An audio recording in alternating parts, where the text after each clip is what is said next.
नमस्कार दोस्तों, मैं हूं संजय कुमार जोरम और स्वागत करता हूं आपका एक बार फिर से इंग्लिश की क्लास में। आज हम पढ़ने जा रहे हैं एक नया सेशन। तो चलिए शुरू करते हैं।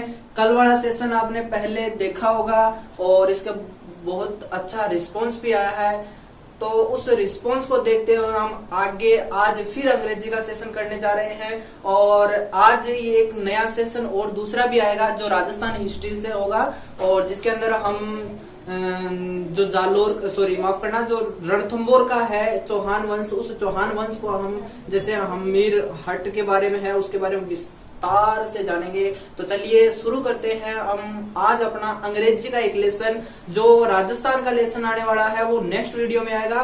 और आज एक नया टेंस जिसका नाम है प्रेजेंट सिंपल टेंस। बहुत ही इजी है, बहुत ही शानदार है। जैसा कल पढ़ा था, जैसे हमने कंटिन्यूस टेंस को पढ़ा था, वैसा ही ये आज एक वैसा का वैसा टेंस है। बेसिक ट्रिक है वही छोटी सी। सबसे पहले पढ़ते हैं प्रेजेंट परफेक्ट टेंस। इस टेंस में सबसे पहले क्या होता है वही चीज जाननी हमको पड़ती है। जैसा हमने कंटिन्यूस टेंस में पढ़ा था कि उसमें is are am plus I N G होता है। इसमें क्या होता है, इसमें देखो क्या होता है, इसमें दोस्तों होता है हैज और हैव। हैज और हैव, इसके साथ में थर्ड फॉर्म। बस बात हमारी यही खत्म। जहां पर हैज हैव थर्ड फॉर्म हो, टेंस कौन सा होता है, परफेक्ट टेंस होता है। लेकिन दोस्तों ये हमें दिया गया नहीं होता है, ये हमको उसमें रिक्त स्थान में हमको ये भरना पड़ता है। तो देखो इस चीज को बता देता हूं। ये आता है एक वचनकर्ता के साथ, एक वचनकर्ता के साथ, और ये आ गया बहुवचन प्लूरल सब्जेक्ट के साथ। ये थर्ड फॉर्म दोनों के साथ आती ही है। एक छोटी सी है, जैसे हमने एडवर्ब पीछे वाले में पढ़ी थी, तो इसमें भी एडवर्ब निकालते हैं। हम एक बेसिक छोटा सा ट्रिक लेके चलते हैं। देखो क्या होता है। यदि किसी अंग्रेजी वाक्य में, रूल लिख सकते हो आप इसको या नॉर्मल से भी समझ सकते हो। यदि किसी अंग्रेजी वाक्य में आ जाए क्या, जस्ट, यट, ऑलरेडी, रिसेंटली, और इसके अलावा है अप टू नाउ, और इसके बाद में एक बच गया कौन सा, सोफा। बस यदि किसी अंग्रेजी वाक्य में just, yet, already, recently, up to now, so far, just, yet, recently, up to now, already, कैसे भी करके कैसे याद कर लो इसको। Just, yet, already, recently, up to now, so far, ये 6 वर्ड है, 6 शब्द है। अगर किसी अंग्रेजी वाक्य में इन 6 वर्डों में से कोई भी एक वर्ड आ जाए, टेंस कौन सा होता है, प्रेजेंट का परफेक्ट टेंस होता है। जी हाँ दोस्तों, इतना ही है, ये परफेक्ट टेंस हमारा कंप्लीट हो गया। एग्जांपल देखें, उससे पहले एक छोटी सी एक बात फिर से देखो। Just, yet, already, recently, up to now. अब आप लोग ये सोच रहे होंगे कि नाउ तो कंटिन्यूस टेंस में आता है।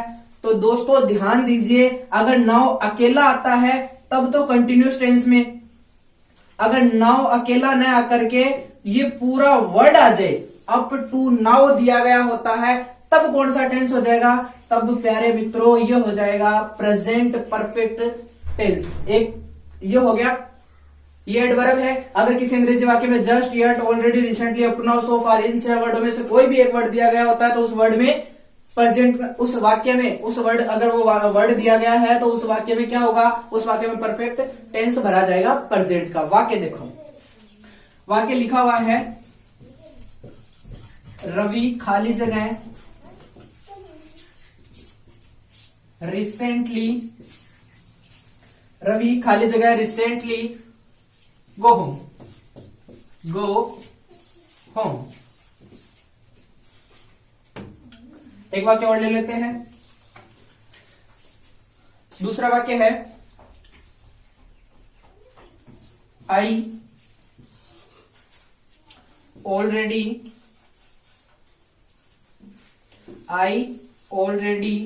खाली जगह, कोष्टक में दिखा हुआ है क्या, क्या दिया हुआ है, कंप्लीट। इसमें यह दिखाया गया है कि complete, I already complete my work,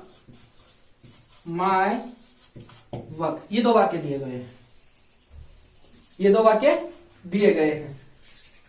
अच्छा रवि की स्पेलिंग गलत लिख दी क्या, ये लो एक बार फिर से देख लो। वही बात है, हैज हैव थर्ड फॉर्म किस में आती है? परफेक्ट टेंस में आती है। नियम अपना एक ही लगेगा, याद रखने वाली चीज इतनी सी है, just, yet, already, recently, up to now, so far. अगर अंग्रेजी का कोई भी वाक्य हो, उस किसी भी वाक्य के अंदर इनमें से कोई भी एक शब्द आ जाए, इनमें से कोई भी एक शब्द आ जाए, तो वाक्य कौन से टेंस का हो जाता है? परफेक्ट टेंस का हो जाता है। हमको रिक्त स्थान में क्या बढ़ना है? हमको रिक्त स्थान में परफेक्ट टेंस बढ़ना है। इसका मतलब हैज हैव के साथ में थर्ड फॉर्म हमको बढ़नी है। देखो, इस प्रकार के वाक्य में दो खाली स्थान होते हैं, हमेशा याद रखना। परफेक्ट टेंस होगा, उसके अंदर दो खाली स्थान होते हैं। उन दो खाली स्थानों में हमको करना क्या होता है वो देखो। दो खाली स्थान है तो हमें तो चीज तो एक ही दी गई है, नहीं दोस्तों, दो चीज दी गई है। ये हैज हैव है, ये क्या है? ये हेल्पिंग वर्ब है। ये क्या है? हेल्पिंग वर्ब दी गई है। दूसरी ये क्या है? ये वर्ब है, यानी मेन वर्ब है। यानी कि पहले क्या है? हेल्पिंग वर्ब है, बाद में मेन वर्ब है, यानी पहले हेल्पिंग वर्ब, यानी पहले वाले खाली स्थान के अंदर क्या आ जाएगी? हेल्पिंग वर्ब आ जाएगी। उसके बाद में जो मेन वर्ब है वो दूसरे खाली स्थान में आएगी। इतना याद रह जाएगा। तो चलो आगे देखो, रवि रिसेंटली गो होम।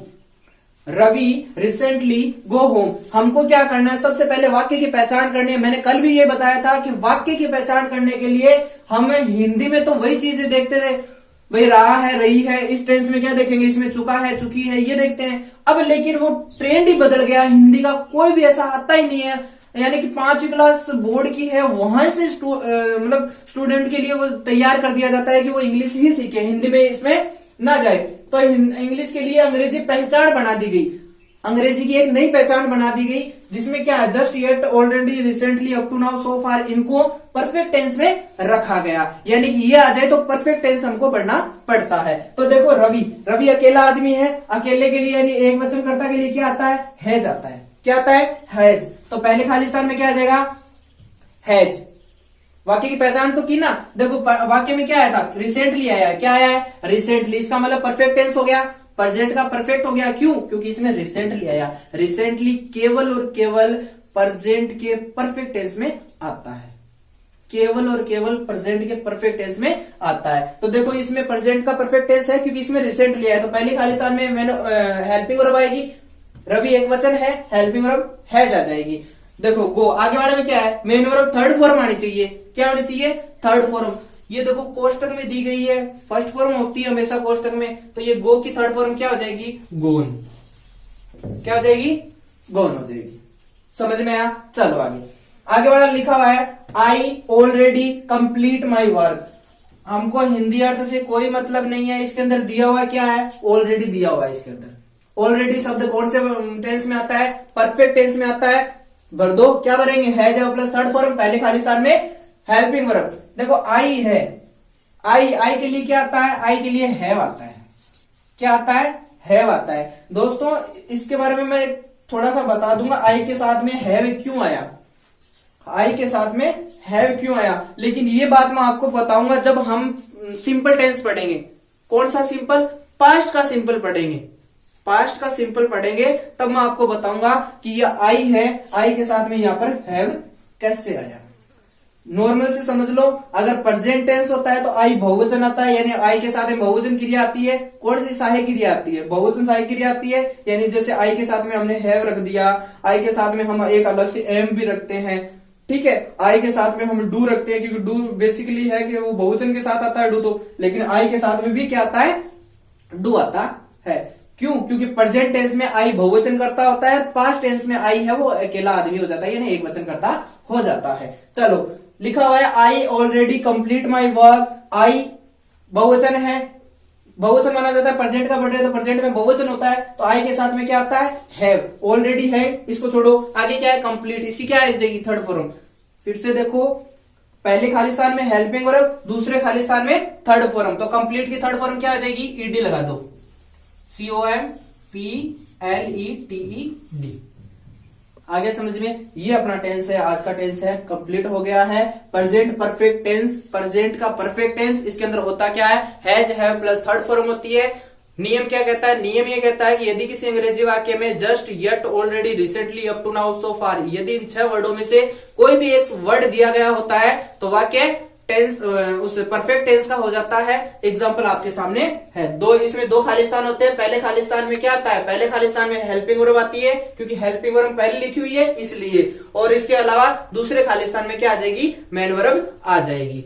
अगर इस वीडियो के अलावा आपको कोई ऐसी चीज मिलती है कि इसके अलावा भी कुछ होता है परफेक्ट टेंस में, तो कमेंट में जरूर बताइएगा, जिससे आप भी सीखें और मैं भी इससे ज्यादा सीख सकूं। लेकिन इस बात का मैं 101% से दावा कर सकता हूं कि इसके अलावा आपको परफेक्ट टेंस में कुछ नहीं मिलेगा। किताबें उठा लेना, यूट्यूब उठा लेना, गूगल उठा लेना, इसके अलावा इससे बाहर आपको कुछ नहीं मिलेगा। चाहे किसी भी टीचर से आप पढ़ लेना। मिलते हैं अगले वीडियो में, तब तक के लिए धन्यवाद। बने रहिए एसबी पब्लिकेशन के साथ। नमस्ते।